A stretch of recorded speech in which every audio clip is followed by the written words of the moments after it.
Ministra, o grau de judicialização de casos relativos ao sistema tributário, ele pode ser considerado alto? Sim, eu penso que sim, como estávamos falando de congestionamento e como eu disse, a vocação da matéria tributária é para a reprodução de demandas, então o grau de judicialização é muito alto, quer dizer, se questiona muito as leis tributárias, isso já é uma tradição brasileira, é por essa razão, por exemplo, que a magistratura federal tem um contingente de ações tributárias muito elevado, porque a União, como é na Justiça Federal onde se discutem as questões contra a União, e a União é a pessoa política que tem maior competência tributária em termos de impostos e contribuições. Então, as discussões tributárias são muito, a judicialização na Justiça Federal é muito elevada. No âmbito dos Estados-membros, como a Justiça Estadual julga questões tributárias de estados e municípios, aí nós temos também uma judicialização elevada, mas vamos dizer, o número de tributos é um pouco menor, os questionamentos um pouco menores, mas no geral, se a gente somar tudo, sim, se pode dizer que sim.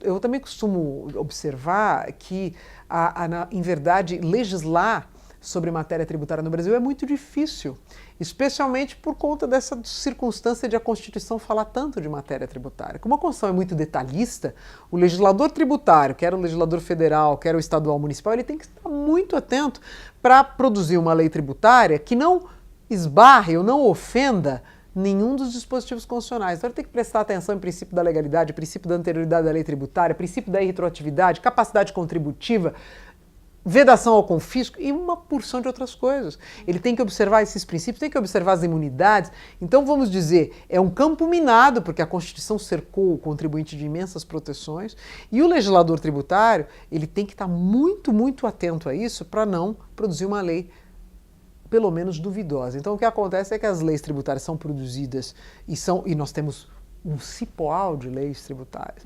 E essas leis muitas vezes não são produzidas talvez com essa atenção. Então, uma lei tributária duvidosa, eu não estou dizendo nem aquela que seja claramente inválida ou inconstitucional, ou que tem algum problema.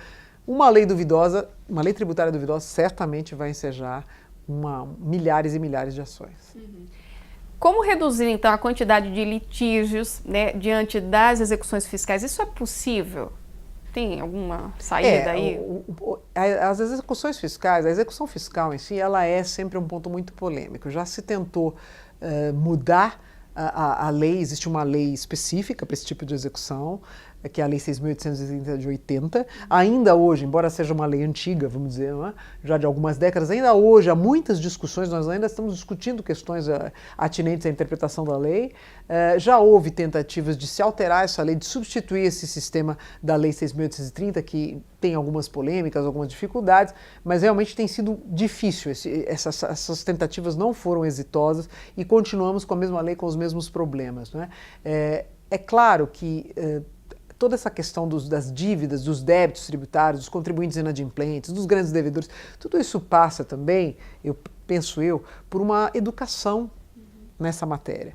Quer dizer, então é preciso uma consciência do contribuinte de que o tributo não é uma sanção, o tributo é importante para sustentar a sociedade, para sustentar o Estado existe para servir a sociedade. Então, ser cidadão, né, é ser contribuinte também, é um pensamento que normalmente não ocorre à maioria das pessoas, mas em verdade, o cidadão não é apenas aquele que tem direitos a votar e ser votado, é aquele que tem direitos a consumir, que tem direitos enfim, a se manifestar. Não, o cidadão também é aquele que pode contribuir para as despesas do Estado. É aquele que tem renda, que tem patrimônio suficientes para poder contribuir e sustentar o Estado. Claro que a contribuição por parte do Estado nem sempre acontece, aí já é outra questão. Esse é um ponto, né? que você colocou e é muito, porque normalmente se pensa exatamente assim, como eu não recebo do Estado, e há críticas imensas e verídicas sobre isso,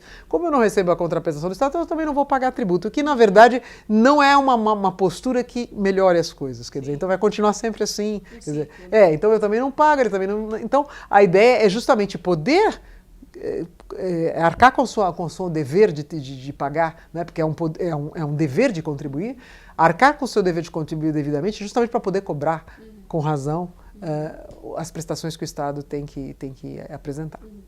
Mesmo com as varas especializadas, né, existe uma demanda alta aí de execução fiscal. Qual seria uma saída aí, talvez ampliar um pouco mais essas varas, torná-las um pouco mais afiadas com relação a... Hoje as varas de execuções, elas são, até a notícia que tem, eu cheguei a ser há muitos e muitos anos juíza de execução fiscal em São Paulo, na Justiça Federal, mas as varas de execução são realmente acabam sendo muito pouco eficientes. Primeiro porque o volume de execuções é muito grande, a estrutura não é adequada, a estrutura do judiciário. Muitas vezes o exequente, não é, que pode ser a fazenda pública, são os conselhos profissionais, enfim, os diversos exequentes não se interessam porque na verdade é um processo que precisa ser tocado pelo credor.